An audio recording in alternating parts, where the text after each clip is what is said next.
ఈరోజు పేరు పెట్టడం కామెడీ అయిపోయింది కొందరికి. ప్రార్థన పూర్వకంగా ఒళ్ళు దగ్గర పెట్టుకొని పేరు పెట్టాలి.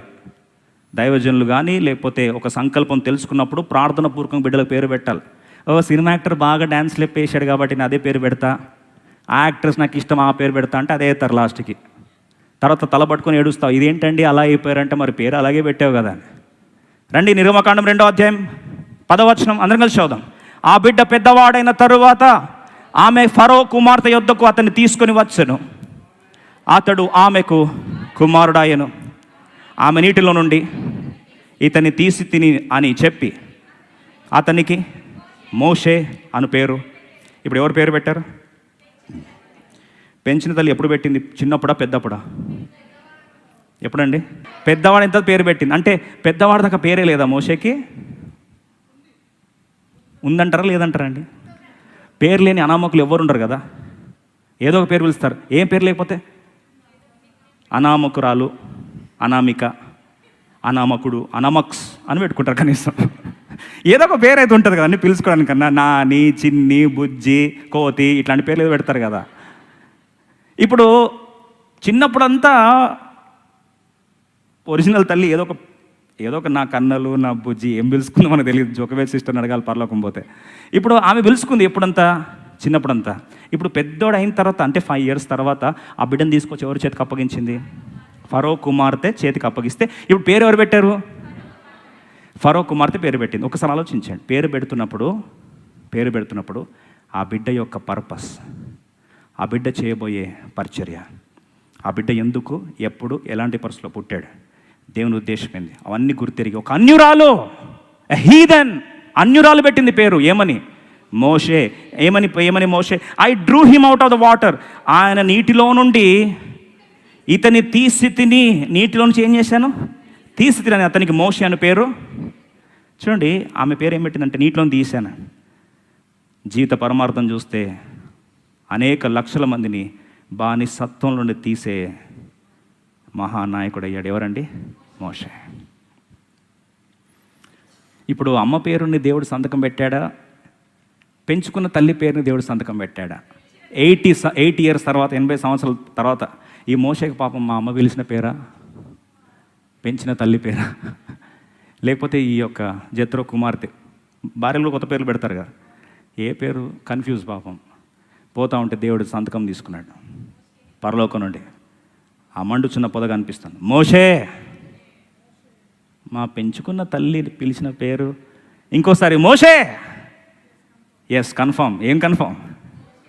మోషే. ఆలోచించండి, ఒక అన్యురాలు అంత ఆలోచించి జీవిత పరమార్థాన్ని, డివైన్ పర్పస్ని అర్థం చేసుకుని ఏం చేసిందండి? పేరు. దేవుడు దాన్ని ఏం చేశాడు? పెంచుకున్న తల్లి పిలిచిన పేరుని ఆమోదించాడు ఆ దేవుడు. అంటే ఆ తల్లి పేరు పెట్టేటప్పుడు ఎంత జీవిత పరమార్థాన్ని అర్థం చేసుకొని పెట్టిందో ఒకసారి ఆలోచించండి. ఈరోజు పేర్లు పెడతావు టైంపాస్ కొరకు. పిల్లల పేర్లు గూగుల్ చేసి what is the most posh name పెట్టు, పాష్ నేమ్. తర్వాత మాకు 4 తరాలుగా అంటే అనే రాయాలి కాబట్టి అని రాస్తా. లేదండి పోతూ మా అవ్వ చచ్చిపోయింది కాబట్టి నా కూతురు కూడా అదే పేరు పెడతా. ఎందుకంటే ఈమె కూడా ఏం కావాలి? అవలాగా కావాలి. చచ్చిపోవాలి కాదు, అవలాగా కావాలి. ఏ పేరు ఏం దిక్కు దోచినట్లు ఏది పడితే అది పేరు. కొన్నిసార్లు కాంపిటీషన్. అత్త పేరు పెట్టిందా, ఎగ్జాక్ట్ ఆపోజిట్ నేను ఇంకో పేరు పెడతాను. వాడికి కన్ఫ్యూజన్. 3 పేర్లు. ఇది మమ్మీ పెట్టిన పేరు ఒకటి, నాన్నబెట్టిన పేరు ఒకటి, అమ్మమ్మ పెట్టిన పేరు, నాన్నమ్మ పెట్టిన పేరు. 4 పేర్లు. ఏం పేరు అంటే ఏదైనా పిలుచుకోండి. కన్ఫ్యూజ్డ్ సోల్ నేను. ప్రార్థన పూర్వకంగా ప్రార్థన పేర్లు పెడితే చివరికి ఒక అన్యురాలు పెట్టిన పేరు ఎంత జీవిత పరమార్థం తెలుసుకొని పెట్టిందంటే దేవుడు అక్కడ నుంచి సంతకం పెట్టి సీల్ చేశాడు. ఈరోజు ఆ పేరు ఎక్కడ చూసిన దిక్కులు పిక్కెటిల్లినట్లు 784 సార్లు బైబిల్లో మోషే మోషే మోషే మోషే మోషే. ఆ పేరు తప్ప వేరే పేరు పెట్టి పిలవడానికి దేవుడు ఇష్టపడలే. The naming of your child should remind him about the calling. The naming of your child should remind him about the purpose. ఎందుకు పుట్టాడో బిడ్డకు జ్ఞాపకం రావాలి నువ్వు పేరు పెడితే. ఎక్కడికి వెళ్ళినా సరే బాసికములుగా దేవుడు పెట్టిన పేరు, ఆ పేరు పెట్టిన పేరు, దైవజనుడు పెట్టిన పేరు కానీ, ప్రార్థన నువ్వు పెట్టిన పేరు కానీ మాటికి ఆ బిడ్డకి జీవిత పరమార్థం గుర్తు చేయాలి. అలా చేస్తే అప్పుడు ఆటోమేటిక్గా మోషే ఎక్కడ వెళ్ళినా సరే ఆయన పేరు గుర్తు చేసుకున్న ప్రతిసారి నేను విడిపించాలి, నేను విమోచించాలి. అపవాది ఎన్ని ప్రయత్నాలు చేసి మోషే చరిత్రను నీరుగార్చాలని ప్రయత్నించినా సరే అల్టిమేట్గా దేవుని సంకల్పాలే నెరవేరాయి. ఇక్కడ ప్రియ సోదరి సోదరుడా, నీ బిడ్డను చూసినప్పుడు నీకు ఏం పొటెన్షియల్ కనిపిస్తుంది, ఏం పర్పస్ గుర్తు వస్తుంది? మూడే మాటలు గుర్తు చేస్తాను. విశ్వాసము, ప్రతికూల పరిస్థితులున్నా సరే దేవుని మాట ఏదో నమ్మినట్లయితే దేవునికే భయపెడతాం. రెండవది హృదయము ద్రవించిపోయింది, కనికరము, కంపాషన్. మూడోదిగా పర్పస్, జీవిత పరమార్థం ఏంటో తెలుసుకున్నారు. ఈ 3 సత్యాలు గుర్తెరిగి ఆ బిడ్డను ఒక్కసారి తీసుకెళ్ళి ఆ తల్లి చేతిలో పెట్టేసింది. ప్రియ సోదరి సోదరు, చాలాసార్లు ఈరోజు తల్లిదండ్రులు చేసే పొరపాటు ఏం తెలుసా?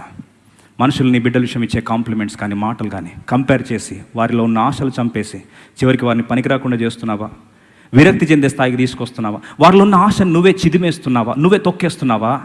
ఈరోజు ప్రభు జ్ఞాపకం చేస్తున్నాడు. ఈరోజు నువ్వు దేవుని ముందు నువ్వు తల్లి కావాల్సిన అవసరం లే, పిల్లలు కావాల్సిన అవసరం లే. కానీ కొంతమంది దేవుని బిడ్డల్ని దేవునికి చూపిస్తాడు.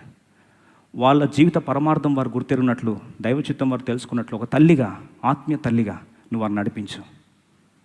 దేవునిలోకి తీసుకురా, దేవునిలో స్థిరపెట్టే పరిచయం చేయి.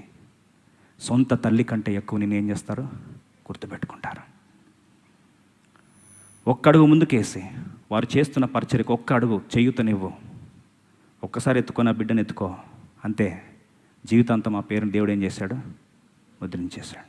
God will never forget what you do out of spiritual love. ఆత్మీయ ప్రేమతో నువ్వు చేసే ప్రతి అడుగు దేవుడు మర్చిపోడు. దాన్ని ఏం చేశాడు? తరతరాలు సంతకం పెట్టేశాడు, అంతే. ఈరోజు దాకా చూసాం కదండి, 785 సార్లు పేరు ఎవరిది రిపీట్ అయిందండి? కన్న తల్లి పెట్టిన పేరు కాదు, భార్య పెట్టిన పేరు కాదు, పెంచిన తల్లి పెట్టిన పేరు. చరిత్ర అంతా జీవిత పరమార్థం చుట్టే తిరిగింది. Why are you born? ఈ బిడ్డలు ఎందుకు ఇచ్చాడు దేవుడు? ఈరోజన్న ప్రార్థించప్ప, ఆ ప్రార్థన చేయి. ప్రభా, నా బిడ్డలు ఏదో చూశాను ప్రభా, వారు అంగవైకల్యం ఉందని చూస్తున్నాను ప్రభా, ఆడబిడ్డ పుట్టిందని బాధపడుతూ వచ్చాను ప్రభా, అసలు ఏ ఉద్దేశంతో ఈ బిడ్డను నాకు ఇచ్చావు? గర్భఫలం యెహోవా ఇచ్చు స్వాస్థ్యం అన్నావు, నువ్వు ఇచ్చిన స్వాస్థ్యాన్ని ప్రశ్నించానయ్యా. దయచేసి ఎలా పెంచాలి బిడ్డ నీ కొరకని ఈరోజు ఒక్క చిన్న ప్రార్థన చేయి. ఆ బిడ్డలో ఉన్న పొటెన్షియల్ దేవుడు నీకు చూపిస్తాడు.